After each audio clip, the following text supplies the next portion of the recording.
Между тем, картофель «Северянин» не оправдал надежд аграриев. Испытатели сельскохозяйственных культур подвели итоги этого года.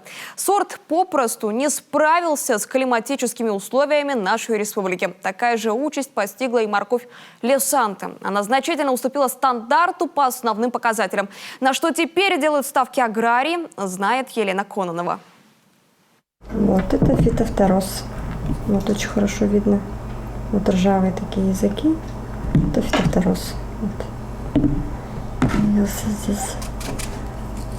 Здесь тоже характерное прям проявление фитофтороза. Устойчивость к фитофторозу, нематоде, а еще хорошая лёжкость и сохранность. Это характеристики северянина от дальневосточных ученых. Сам сорт родом с Камчатки. Одна из наших испытательных станций наблюдала за ним 2 года. Но ожиданий этот вид не оправдал. Ботву и клубни поразили картофельные болезни. За эти годы испытания сорт «Северянин» уступал стандарту по товарной урожайности, по выходу товарной продукции, по лёжкости, по пораженности болезням. Поэтому мы решили в этом году снять с дальнейшего испытания, потому что нет экономической эффективности. Плод камчатских разработок оказался не приспособлен к нашим климатическим условиям. В этом году засуха, а в том, наоборот, избыток влаги. А еще очень низкая, отличная от дальневосточных показателей температура.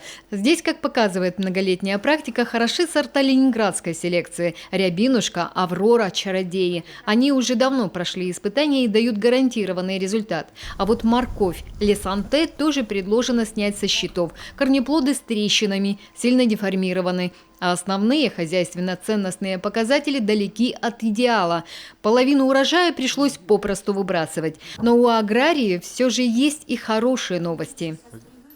Предложено было после 3 лет испытаний сорта клевера «Таежник» рекомендовать его на государственной сорткомиссии на федеральном уровне, принять его для использования на Республике Коми, поскольку он имеет высокую урожайность, высокую питательную ценность и позволит снизить себестоимость продукции сельского хозяйства в Республике Коми. 3 года испытаний сорт зарекомендовал себя как перспективный, адаптированный к нашим почвенно-климатическим условиям, да еще и с высокой урожайностью – 96 центнеров с гектара. Для скота хорошая кормовая база. Зеленую массу и вовсе можно получать 2 раза в год. После схода снега и покоса клевер быстро отрастает вновь. В случае, если растения внесут в Госреестр селекционных достижений, Коми первым из северных регионов будет выращивать луговой таежник. Елена Кононова, Александра Головина, Иван Богомолов, телеканал Юрган.